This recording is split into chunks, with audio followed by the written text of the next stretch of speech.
and I'm gonna go with the blues and purples. And my hands are a mess. So before I begin the next pour, I'm gonna swap out my gloves. This is a failed Dutch pour. It was supposed to be peacock colors, but the problem is that my table was very unlevel at the time, so everything just oozed off the canvas, which really irritated me. I've got a light that's a video light shining in to give better light on the canvas. So that's why it's a little washed out looking, but it's actually a nice dark black. All right, I'm just gonna go ahead and squirt this on, and then I'm gonna squish it around with my hands, and then I'm going to put some gloves on.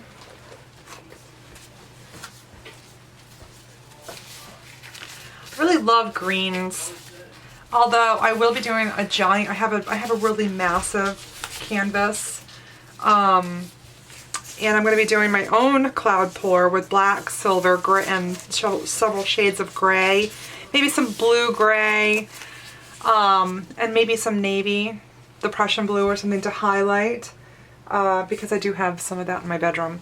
But I'm going to be doing it for my bedroom because I don't have a whole lot of artwork on my walls, oddly enough. Here I am cranking out art on a daily basis for, you know, customers all over the globe, and I tend to not have my own walls covered. I've recently begun remedying that. I had actually ordered prints of all of my really elaborate quilled artwork, and I had ordered poster frames for them all, and it came in on Saturday. I was really, really excited. So I immediately began getting it all framed up. I was like, oh, I'm gonna have all these gorgeous 11 by 14 poster prints in my studio. And then all the posters were crap. I was like, whoa, that sucks. All right, I'm gonna give this a nice shake. I wonder if I didn't put enough of the deco art in it. I'm gonna put a little tiny bit more in. When I first did this first mixture of the deco art, my scales were going kind of wonky. I didn't realize that the battery was dying, so I really don't think maybe I didn't get a good measurement on the deco art stuff. So if I get to cap off my Floetrol.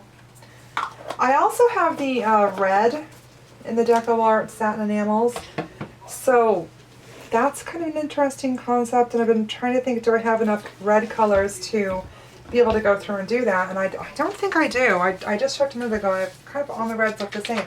But I could do the red clouds on like blacks, charcoals, and silvers. Come on. All right. I'm gonna go ahead and do that thing again where I have to make it focus on something down here.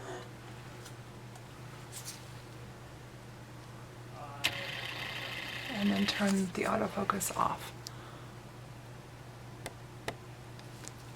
All right, there we go. Okay, that's better. I'm gonna adjust it so you see the whole canvas. There we go. Okay, so I've gone ahead and I've covered the canvas. Of course, I've got lint already appearing on it. I'm gonna go ahead and shake up my cloud base.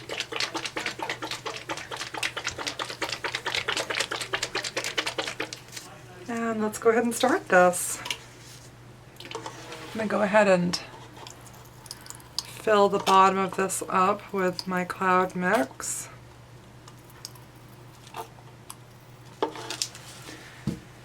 I'm gonna put my Prussian blue down.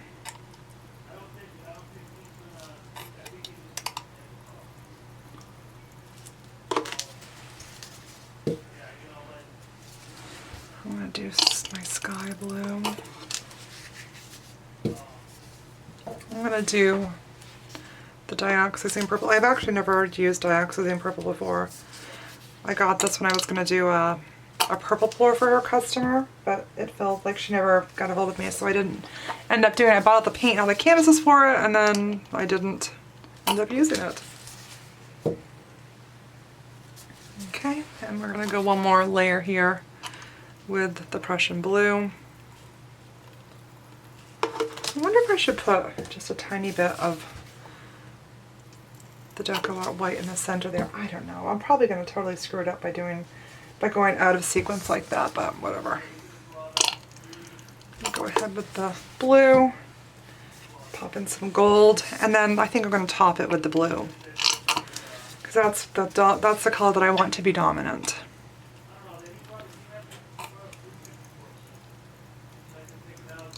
Okay, and then we'll put the cloud mix on the top.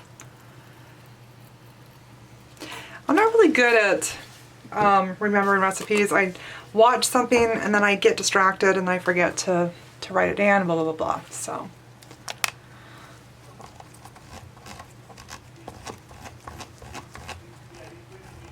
Let me see if I can change look at that, I can change the actual color. Okay, here we go. Let's go ahead and pour this sucker.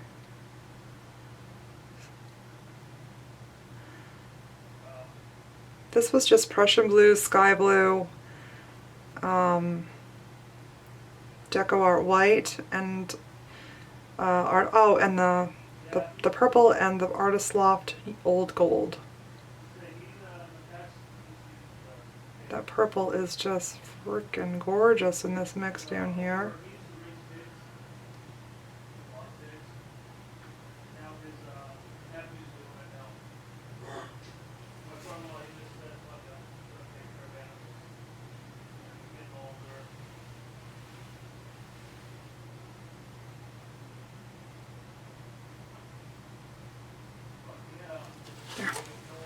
I was just trying to avoid that nasty little end wiggler. I already can see the really pretty clouds happening over here, and maybe even over here. Let's go ahead and torch this out.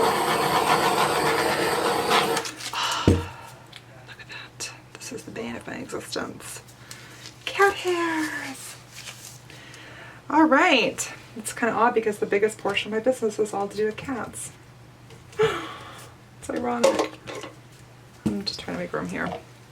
All right, so let's see what we got going on here. I just, it's like I like both the blue side and the purple side. They're just equally exciting for me to look at. I'm just kind of gonna swirl this around just to kind of stretch it out.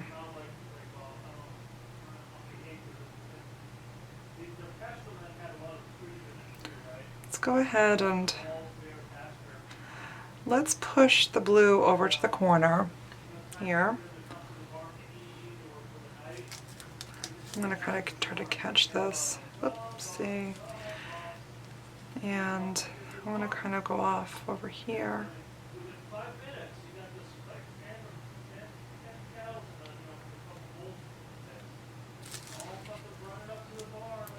I have a lot of paint in this canvas. That may not be a good thing.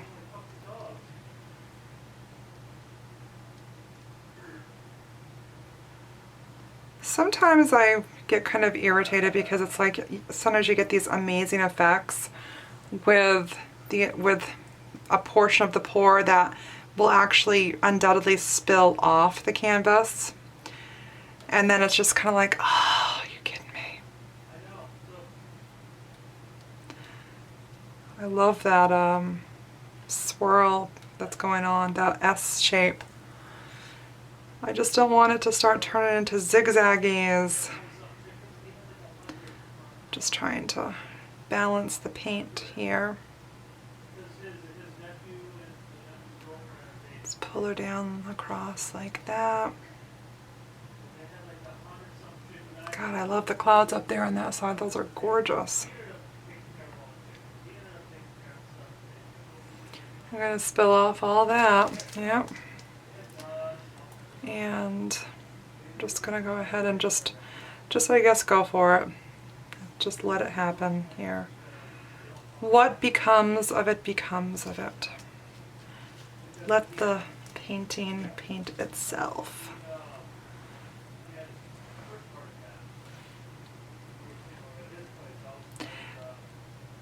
The dioxazine purple with the gold is really pretty. Yeah, that's just stunning right there. Let me check all the edges here. Oh God. All right, what do you think? Do you think we should keep frigging with this?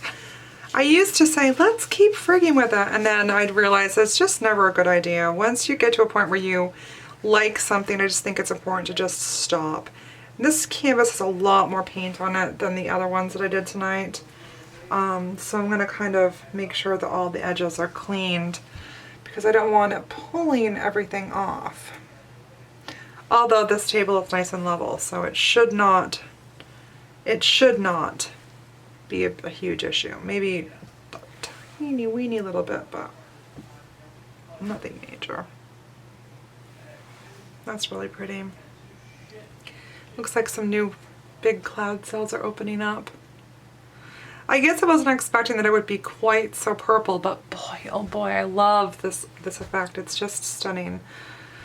It makes me wanna, you know, do my bedroom in colors, but it's like the bedroom's gray. What do I do?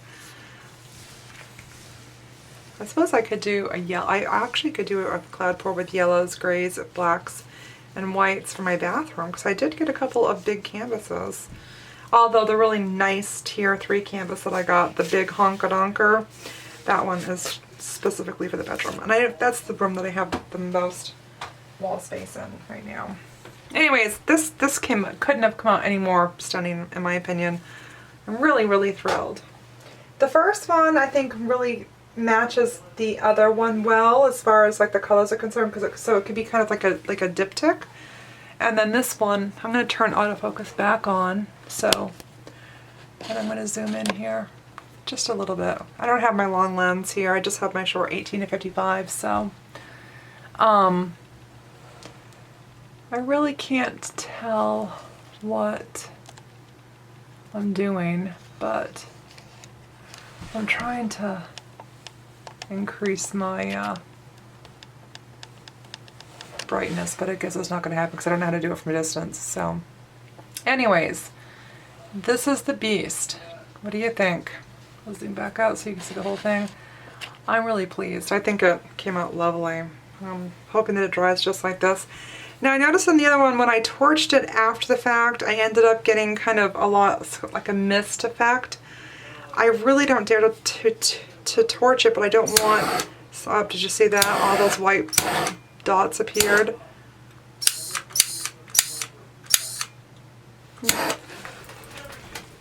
Yeah, that was smart.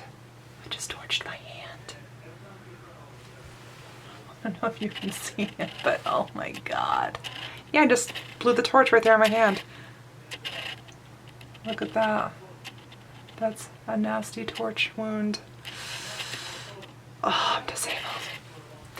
I'm in pain. I have to laugh, but my god, don't ever do that. I did that because I was like, was my torch working or was it just spewing some sort of like debris? Because I see all these little white dots that have popped up. And I thought that that was what was going on. So I was like, oh, I'll just point it at my hand. And I've just given myself like a friggin' 2nd-degree burn. Oh, and it hurts really bad. So I'm going to cut this short and I'm going to go cry to my husband and put my hand in the sink. I'll talk to you later.